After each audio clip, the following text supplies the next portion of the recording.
दोस्तों, आज हम बात कर रहे हैं टाइम्स ऑफ इंडिया अखबार के एक ऐसे आर्टिकल की जिसका शीर्षक है are you living life like you chew gum. क्या आप ऐसी जिंदगी जी रहे हैं जैसे च्युइंगम चबा रहे हो? कहीं अपन ऐसी जिंदगी तो नहीं जी रहे हैं। इसका ये शीर्षक है। इसको लिखने वाले हैं, लेखक का नाम है नारायणी गणेश। ये एक बहुत महान लेडी हैं, मिसेज नारायणी गणेश। अब नारायणी गणेश इतनी पूजी हुई लेडी हैं कि ये क्या है, मैं आपको थोड़ा सा इंट्रोडक्शन दे देता हूँ। ये एसोसिएट एडिटर है टाइम्स ऑफ इंडिया ग्रुप की, बहुत बड़ी पोजीशन पर है, और चीफ एडिटर है दी स्पीकिंग ट्री की। दी स्पीकिंग ट्री एक कॉलम है टाइम्स ऑफ इंडिया में, बहुत वैल्यू रखता है। ये एक आध्यात्मिक कॉलम है, सच्चाई का कॉलम है, जो रोज टाइम्स ऑफ इंडिया अखबार में आता है, और इसके साथ एक छोटी सी कोई ना कोई आध्यात्मिक कहानी जुड़ी होती है जो डायरेक्टली नेचर और गॉड से लिंक रखती है। तो एक छोटी सी कहानी है और एक बहुत बड़े महान लेखक की कहानी है। इसको पढ़ने में हमें बड़ा आनंद आएगा। इसको समझिए, सुनिए। इसका समझने का मकसद और उद्देश्य हमारा इंग्लिश अखबार पढ़ना, उसको समझना, उससे अवगत होना, और अंग्रेजी को सब्जेक्ट प्लस वर्ब पढ़ करके कैसे उन्नति पाई जा सकती है, अंग्रेजी को कैसे काबू किया जा सकता है, वो एक तरीका है ये। दोस्तों, आज हम 15-20 मिनट इसमें अगर आप निकालेंगे तो बड़ा आनंद आएगा। इस चैप्टर को, इसी चैप्टर, इसको लेख को मैंने माइक्रोसॉफ्ट वर्ड में बहुत ही सिंपल भाषा के अंदर बड़े बड़े अक्षरों में पेस्ट कर दिया है, और इसमें जो कठिन वर्ड हैं उनको मैंने अलग से हाईलाइट कर दिया है। तो हम अगर रोज 5-10 वर्ड रोज सीख लेंगे तो ये भी हमारा एक ग्रेट अचीवमेंट होगा। इसके साथ में हम इंग्लिश अखबार को सब्जेक्ट प्लस वर्ब को पकड़ करके कैसे पढ़ा जाता है वो मैं आपको बता रहा हूँ। छोटी सी कहानी है, 10-15 मिनट की। अपने रिलैक्स टाइम में इसको पढ़िए, बड़ा आनंद आएगा। इस कहानी को मैं सुनाता हूँ क्या लिखा है। जैसे कि शीर्षक, इस लेख का शीर्षक है आर यू लिविंग लाइफ, क्या आप ऐसी जिंदगी तो नहीं जी रहे हैं लाइक यू च्यू गम, जैसे आप च्युइंगम चबा रहे हो, कहीं ऐसी जिंदगी तो नहीं जी रहे हो। लिखने वाली नारायणी गणेश लेखक हैं, बहुत बड़ी ऑडिटर हैं। तो इनका विदेशों में भी, इवन वर्ल्ड पार्लियामेंट में भी इनका स्पीच हुआ है। इतनी महान लेडी हैं। तो इनके विचार हम आज सुनेंगे, पढ़ेंगे। क्या लिखती हैं वो। वी टेंड टू, टेंड का मतलब होता है प्रवृत्ति, हमारी जैसे आदत होती है। We tend to plan to do things we love, हम वो काम करते हैं जो हमें पसंद है, प्यार है जिन चीजों से, वो हम प्लान करते हैं। वंस वी रिटायर, लेकिन जैसे ही हम रिटायर हो जाते हैं फ्रॉम आवर वर्किंग लाइफ्स, जो वर्किंग जिंदगी से रिटायर हो जाते हैं, तो क्यूरियसली, क्यूरियसली का मतलब होता है उत्सुकता के साथ में, quite a few drop dead, quite का मतलब चुपचाप, a few drop dead soon after retirement. इसका मतलब ये होगा कि रिटायरमेंट के बाद बिल्कुल डल जिंदगी हो जाती है, जैसे हमारा एंड हो गया। सम बैटल, कुछ लोग, बैटल का मतलब होता है युद्ध, कुछ बैटल जूझते रहते हैं इलनेस, बीमारी से, that comes perhaps with old age, जो बुढ़े होने के बाद आती है, एंड बोर्डम, और हमको बोर कर देती है, और रीजन बियॉन्ड वंस कंट्रोल, और वो एक आदमी के कंट्रोल में नहीं होती है। बीमारी किसी के कंट्रोल में नहीं है, कभी भी आ जाती है। But there are many seniors, लेकिन ऐसे बहुत सारे सीनियर लोग भी हैं नाउ ए डेज, आजकल, हु आर डिटरमाइंड। डिटरमाइंड का मतलब होता है पक्का, दृढ़ निश्चय अपने काम के प्रति। टू एंजॉय, जो खुशी मनाते हैं, that last segment of their lives, अपनी जिंदगी के आखिरी पलों का भी मजा लेते हैं।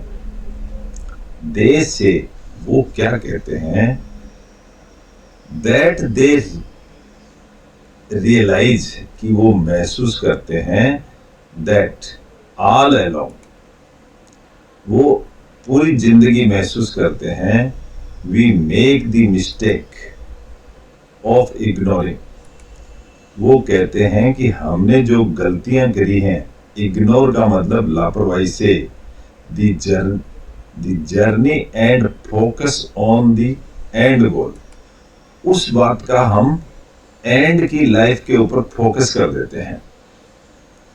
देयर बाय, इससे, मिसिंग द बस, जैसे पहले जो चीज छूट गई है, व्हाट इफ, क्या होगा, व्हाट इफ का मतलब होता है क्या होगा, दे आस्क, वो पूछते हैं, we had somehow made the time during our working lives, हमने किसी तरह से समय निकाला, मेड टाइम का मतलब होता है हमने समय निकाला, during our working lives, working life के अंदर, to also do the things, ऐसे काम करने के लिए, वी लव टू डू, जिनको हम प्यार करते हैं, इवन इफ, भले ही, ओनली इन शॉर्ट बस्ट, भले ही हमने थोड़ी देर के लिए ही समय निकाला हो। शॉर्ट बस्ट का मतलब होता है जल्दी से खत्म हो जाना, यहाँ बस्ट का मतलब फूटना होता है, लेकिन बस्ट का मतलब ये हुआ कि जल्दी से उसको चलिए खत्म हो गया हो, लेकिन हमने थोड़ा थोड़ा समय निकाला। वाई पोस्टपोन ऑल दैट, उस सब को आगे क्यों खसकाएं, to the end of life, life के किनारे पे, when we are not certain, जबकि हम निश्चिंत नहीं हैं, निश्चिंतता नहीं है, किस चीज की, लाइफ की निश्चिंतता नहीं है। If we will even be alive, कि हम जिंदा रहेंगे या नहीं, इस बात की सर्टेनिटी तो है ही नहीं। और बी एबल एनफ, और ना ही इतने सक्षम हैं, टू डू, करने के लिए, ऑल ऑफ दैट, वो जो सारे काम हम कर भी नहीं सकते, तो वो लोग खुशी रहते हैं। Talking about our eternal search of for happiness, हम उस बात की बात कर रहे हैं कि सदा के लिए कैसे खुश रहा जा सकता है। ओम स्वामी ऑफ बद्रिका आश्रम, बद्रिका आश्रम में एक जगह है, ओम स्वामी, ओम स्वामी सेज, क्या कहते हैं वो, that if only we could enjoy life's journey, अगर हम सिर्फ जिंदगी की जर्नी का आनंद ले लें, and not be driven solely, solely का मतलब होता है अकेला, अगर हमें जिंदगी का आनंद लेना है तो मिल के रहना है, not alone, by a future goal, future goal के साथ, happiness could be within our grasp, तो जो एक खुशी है वो हमारी मुट्ठी में होगी अगर हम मिल करके जिए तो। व्हेन यू चेज समथिंग, अगर हम किसी चीज का पीछा करते हैं, इट टर्न्स इल्यूजिव, तो वो हमें भ्रमित कर देती है। वेयरएज, जबकि if you can take each day, इसके विपरीत अगर आप प्रत्येक दिन को, एज इट कम्स, जैसे ही वो प्रत्येक दिन आता है, एंड लिव इट, इसको हम जीते हैं, टू द फुल, बड़े आनंद के साथ जीते हैं, माइंडफुली, माइंडफुली का मतलब संतुष्ट होकर के, दिमाग से, देयर आर ग्रेटर चांसेस, तो चांस और बढ़ जाते हैं, ऑफ एक्सपीरियंसिंग जॉय, तो खुशी के चांस और बढ़ जाते हैं। इवन इन द मिडेस्ट, भले ही बीच में of A busy working days, चाहे ये पल हमारे वर्किंग के बीच में आते हों तो भी आनंद आता है। He gives an interesting example, उन्होंने एक बड़ी मजेदार एक कहानी उदाहरण बताया of the chewing gum, chewing gum खाने का, च्युइंग गम का उदाहरण बताया। क्या है? In the beginning the gum is sweet, जब हम च्युइंग गम खाते हैं तो शुरू में तो उसके ऊपर जो कवर होता है वो हमें स्वादिष्ट लगता है। वी एंजॉय इट, हम उसका आनंद लेते हैं। But gradually it becomes tasteless, धीरे धीरे ये टेस्टलेस हो जाता है, फीका पड़ जाता है। येट, फिर भी, वी कीप च्युइंग, फिर भी हम उसको चबाते रहते हैं। माइंडलेसली, माइंडलेसली का मतलब होता है बिना सोचे समझे हम उसको चबाते रहते हैं। इवन एज आवर जा हर्ट्स, भले ही हमारे जो जाज हैं उनको नुकसान पहुंच रहा हो।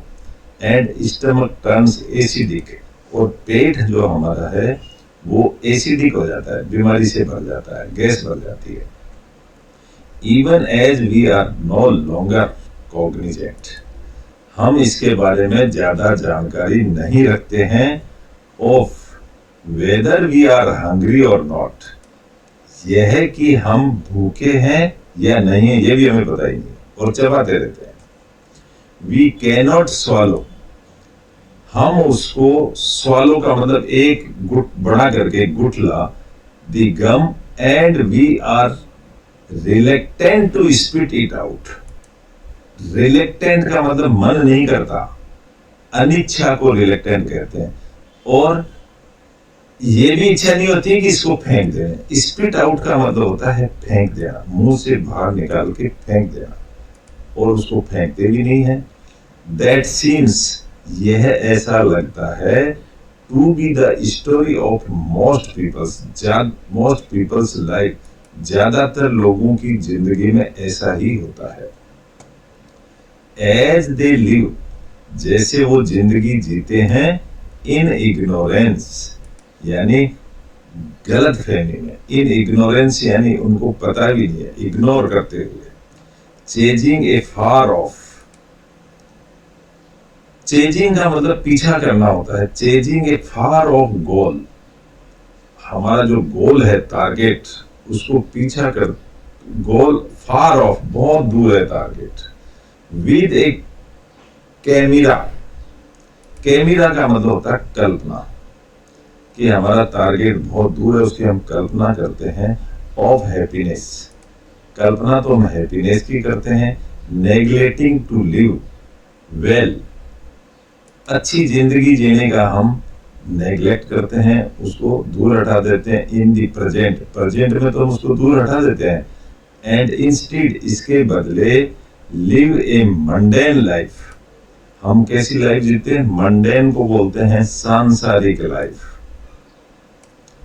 सांसारिक गुच्छे में उलझे रहते हैं। Life akin to chewing gum, akin का मतलब होता है रिश्तेदार, जो कुटुंब कबीला होता है उसको एकिन कहता है। Life akin to chewing gum mechanically, और मैकेनिकल लाइफ की तरह जीते हैं ऑल डे लॉन्ग, लंबे समय तक। ही नरेट्स, तो उन संत महात्मा ने ये नरेट यानी वर्णन किया, the story of A grumpy old man. उन्होंने एक कहानी और बताई, the story of A grumpy old man. Grumpy का मतलब होता है चिड़चिड़ा। Who was celebrating his 80th birthday, वो अपना 80 का साल मना रहा था। Most people avoided him, ज्यादातर लोग उसके यहाँ नहीं जाते थे, उसको अवॉइड करते थे। अवॉइड का मतलब होता है दूर रहना। As he was always complaining about some things, क्योंकि वो हमेशा किसी न किसी चीज की शिकायत करता रहता था, या किसी न किसी को कुछ ना कुछ कहता। He never had a good word, उसके पास अच्छे शब्द थे ही नहीं टू से अबाउट एनीवन, किसी को कहने के लिए। And he was so critical, और वो इतना क्रिटिकल मतलब होता है बुराई करने वाला, निंदा करने वाले को क्रिटिकल आदमी कहा जाता है। Of others and their doings, वो दूसरे लोगों की बुराई भी करता था और उनके काम की बुराई भी करता था।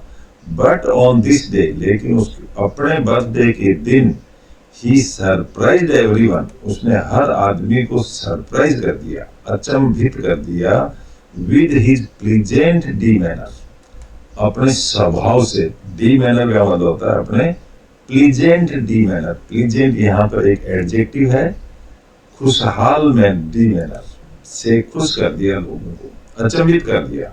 एंड हैप्पी फेस, और उसका चेहरा भी बड़ा खुश था उस दिन। व्हाट हैपेंड दे आस्क्ड, लोगों को बड़ा सरप्राइज हुआ कि ये क्या हुआ। वेल, अच्छा, सेड द ओल्ड मैन, अब वो ओल्ड मैन खुद ही कहता है, आई वाज चेजिंग हैप्पीनेस, बोला मैं खुशी ढूंढ रहा था। उसने बताया कि मैं हैप्पीनेस, खुशी ढूंढ रहा था, ऑल माई लाइफ, पूरी जिंदगी में, and focused on all the things, और मैंने सारी चीजें तलाश मारी, फोकस, सब जगह मैंने फोकस करके देखा, that prevented me from feeling Joy, लेकिन सब ने मुझे जॉय से, खुशी से अलग रखा।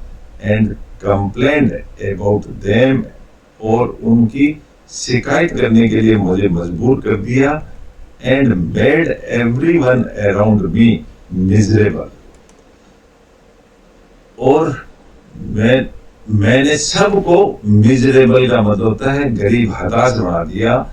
एंड आई फेल्ट मिजरेबल, और मैं खुद भी मिजरेबल बन गया। मिजरेबल का मतलब होता है गरीब, हताश, ऐसे आदमी को मिजरेबल कहा जाता है जो किसी चीज से पीड़ित होता है। टू, फाइनली, आखिर में, I stopped chasing happiness, last में मैंने खुशी ढूंढना बंद कर दिया। I just let it go, मैंने कहा इसको जाने दो, मुझे खुशी नहीं मिलेगी। इट वॉज एज, ये बिल्कुल ऐसा ही था, if a great burden had been lifted off, जैसे कि एक बहुत बड़ी great burden has been lifted off, वो मेरे कंधों से उतर गई। लिफ्टेड अप यानी उठा लेना, लिफ्टेड ऑफ यानी पटक देना, वो मेरे कंधों से उतर गई। My shoulders, of my shoulders, मेरे कंधे से उतर गई। Experiencing A lightness of being, और एक मुझे अनुभव हुआ, लाइटनेस यानी हल्केपन का मुझे अनुभव हुआ। ऑफ बीइंग, हल्का, ऑफ बीइंग यानी बना रहना, मुझे हल्का रहने का एक मुझे एहसास हुआ। आई बिगेन टू फील हैप्पी, और मुझे खुशी हुई। एंड बिंगो, मुझे खुशी हुई, और बिंगो यानी मजा आया। आई रियलाइज, मैंने महसूस किया, दैट द मोमेंट, उस समय मैंने ये महसूस किया, I started living in the present, कि मैंने प्रेजेंट में जीना सीख लिया। लिबरेटेड फ्रॉम दी हैप्पीनेस गोल, और जो मेरा टारगेट था खुश होने का, उससे मैं अलग हट गया। आई फाउंड हैप्पीनेस, तो मुझे बड़ी खुशी मिली। इन एवरीथिंग आई सा एंड डिड, जो कुछ भी मैंने देखा और करा, उन सब चीजों से मुझे, उनको छोड़ने से मुझे खुशी मिली। लिबरेटेड यानी मुक्त होना, जब मैं उन चीजों से मुक्त हो गया तो मुझे खुशी मिली। इंडिया सेजेज, सेजेज यानी होते हैं संत, महात्मा, ऋषि लोगों को सेजेज कहा जाता है। इंडिया के संत लोग टुक दी हैप्पीनेस, खुशी लेते हैं। क्वेश्चन का मतलब होता है भाग्यफल, रिजल्ट में इनको खुशी मिलती है, उनके भाग्य में खुशी है।